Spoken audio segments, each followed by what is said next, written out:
আপনি যদি এখন এই ভিডিওটা এলইডি মনিটরে দেখে থাকেন তাহলে একটা ছোট শক খাওয়ার জন্য রেডি থাকেন, কারণ আমি এমন একটা কথা বলতে যাচ্ছি যেটা শুনে হয়তো বলবেন এতদিন তাহলে ভুলই জানতাম। আপনার ডেস্কে যেটাকে আপনি এলইডি মনিটর বলে চেনেন সেটা আসলে এলইডি মনিটর না। হ্যাঁ, শুনতে অদ্ভুত লাগছে কিন্তু এটাই সত্য। আর না, আমি কোনো ক্লিক বেট করছি না।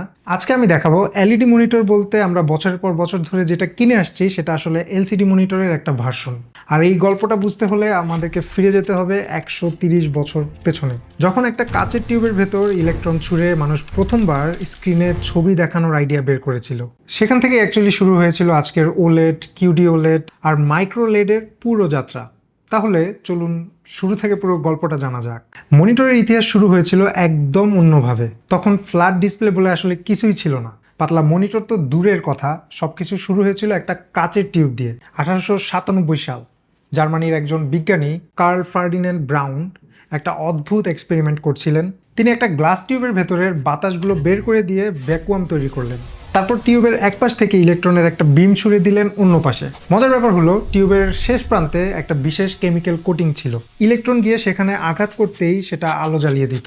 ব্যাস, এভাবেই জন্ম হলো ক্যাথোড রে টিউব, সংক্ষেপে আমরা যেটাকে সিআরটি বলি। মজার ব্যাপার হচ্ছে ব্রাউন কিন্তু এটা মনিটর বানানোর জন্য বানাননি, তিনি এটা বানিয়েছিলেন ইলেকট্রিক সিগন্যাল দেখার জন্য। কিন্তু পরবর্তীতে ইঞ্জিনিয়ার্সরা বুঝলেন এই টেকনোলজি দিয়েই স্ক্রিন বানানো সম্ভব, আর সেখান থেকেই শুরু হলো মনিটরের জার্নি। এখন প্রশ্ন হলো, সিআরটি মনিটর আসলে কাজ কিভাবে করে? খুবই সহজ। মনিটরের একদম পেছনে থাকতো একটা ইলেকট্রন গান।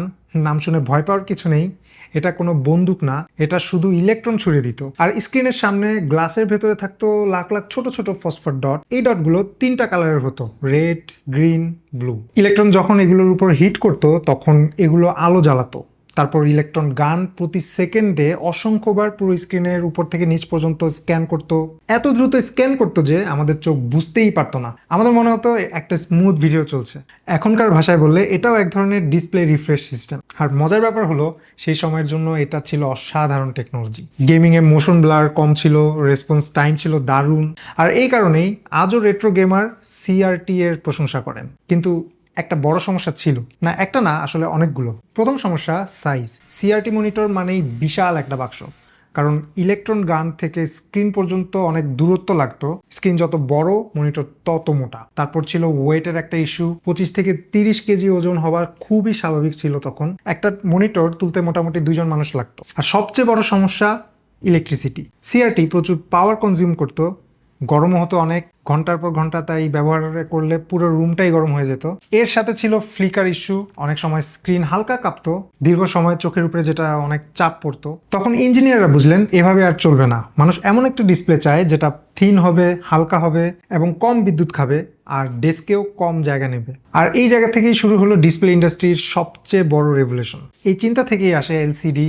এলসিডি এর পুরো নাম হচ্ছে লিকুইড ক্রিস্টাল ডিসপ্লে। নামটা একটু অদ্ভুত শোনালেও কাজটা খুবই ইন্টারেস্টিং। এখানে লিকুইড ক্রিস্টাল নিচ থেকেই কোনো আলো তৈরি করে না, বরং পেছন থেকে ব্যাকলিটের আলোকে কন্ট্রোল করে। যেখানে আলো যেতে হবে সেখানে আলো যেতে দেয়, আর যেখানে যেতে হবে না সেখানে আলোগুলোকে আটকে দেয়। এই ছোট্ট পরিবর্তনের কারণেই মনিটরগুলো অনেক পাতলা, অনেক হালকা আর অনেক বেশি পাওয়ার এফিসিয়েন্ট হলো।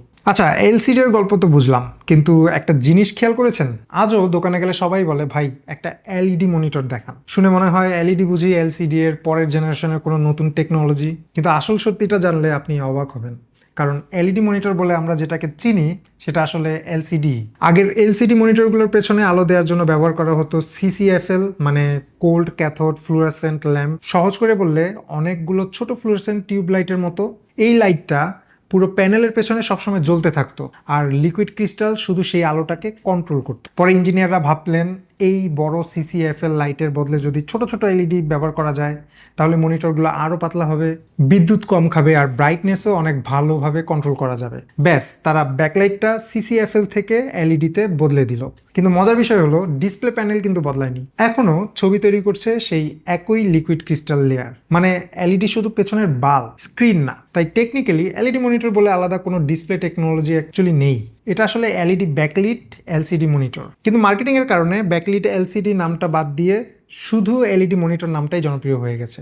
এখন আপনি যদি কোনো দোকানে গিয়ে এলইডি মনিটর কেনেন তাহলে আপনি আসলে এলসিডি কিনছেন, শুধু এর ব্যাকলিটটা এলইডি। তাই পরের বার কেউ যদি বলে আমার এলইডি মনিটর আছে, আপনি চাইলে একটু স্মার্টলি বলতে পারেন আসলে ওটা এলইডি না, এলইডি ব্যাকলিট এলসিডি। এখন প্রশ্ন হলো, যদি এলসিডি এর সীমাবদ্ধতা থাকে তাহলে এমন কোনো ডিসপ্লে কি বানানো যায় না যেখানে ব্যাকলিটের দরকারই হবে না, যেখানে প্রতিটা পিক্সেল নিজেই নিজের আলো জ্বালাবে? আর এই চিন্তা থেকেই শুরু হয় ওলেড এর গল্প। ওলেড এর পুরো নাম অর্গানিক লাইট ইমিটেটিং ডায়োড। এখানে সবচেয়ে বড় পরিবর্তন হলো কোনো ব্যাকলিট নেই, একদমই নেই। প্রতিটা পিক্সেল নিজেই একটা ছোট লাইট। যে পিক্সেলে আলো লাগবে সেটা জ্বলবে, যেটাতে আলো লাগবে না সেটা পুরোপুরি বন্ধ হয়ে যাবে। এই কারণেই ওলেডে ব্ল্যাক কালার সত্যিকারের ব্ল্যাক হয়, এলসিডি এর মতো গ্রে কালার হয় না। কারণটা হলো সেখানে কোনো আলোই বের হচ্ছে না, এটার জন্য কন্ট্রাস্ট রেশিও অনেক বেশি হয়। মুভি দেখলে ডার্ক সিন একদম অন্যরকম লাগে, এইচডিআর কন্টেন্ট অনেক বেশি প্রাণবন্ত দেখায়, আর সাথে কালার অনেক রিচ, রেসপন্স টাইম অবিশ্বাস্য ফাস্ট। আর এই জন্যই আজকের দিনের premium smartphone, high end TV আর গেমিং মনিটরে ওলেড এত পপুলার।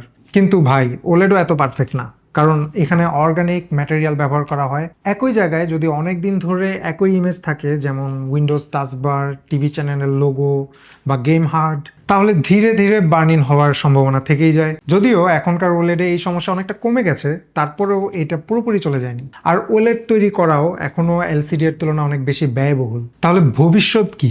এখানেই আসে কিউডি ওলেড আর মাইক্রোলেডের ধারণা। কিউডি ওলেড মূলত ওলেডের সাথে কোয়ান্টাম ডট লেয়ার যোগ করে আরও অ্যাকিউরেট কালার আর বেশি ব্রাইটনেস দেওয়ার চেষ্টা করছে। আর মাইক্রোলেড, এটাকে অনেকেই ভবিষ্যতের ডিসপ্লে বলে, কারণ এখানে প্রতিটা পিক্সেল নিজেই আলো তৈরি করে ওলেডের মতোই, কিন্তু অর্গানিক ম্যাটেরিয়াল ব্যবহার হয় না, তাই বার্ন ইন হওয়ার ভয়ও অনেক কম। সমস্যাটা একটাই, দাম। এখনো এত ব্যয়বহুল যে সাধারণ মানুষের নাগালের বাইরে। কিন্তু ইতিহাস যদি একটা জিনিস শিখে থাকে, তাহলে সেটা হলো আজ যেটা অসম্ভব মনে হচ্ছে, কয়েক বছর পর সেটাই হয়তো সবার ঘরে ঘরে পৌঁছে যাবে। তো আজকের ভিডিও থেকে অন্তত একটা জিনিস মনে রাখবেন, আপনার এলইডি মনিটর আসলে এলইডি মনিটর না, ওইটা একটা এলসিডি মনিটর, যার ব্যাকলিট হিসেবে এলইডি ব্যবহার করা হয়েছে। আর ডিসপ্লে টেকনোলজি এই যাত্রা এখনো শেষ হয়নি। সিআরটি থেকে এলসিডি, এলসিডি থেকে ওলেড, ওলেড থেকে মাইক্রোলেড, আগামী 10 বছরেও হয়তো আবার নতুন কোনো টেকনোলজি এসে সব কিছু বদলে দেবে। তাই এমন সহজ ভাষায় টেকনোলজির গল্পগুলো জানতে আমাদের চ্যানেলটাকে ফলো দিয়ে রাখুন, সাবস্ক্রাইব করুন এবং লাইক দিতে ভুলবেন না। তাই এমন সহজ ভাষায় টেকনোলজির গল্পগুলো জানতে আমাদের চ্যানেলটাকে ফলো দিয়ে রাখুন অথবা সাবস্ক্রাইব করে রাখুন। দেখা হবে অন্য কোনো ভিডিওতে। তার আগ পর্যন্ত ভালো থাকবেন। আল্লাহ হাফেজ।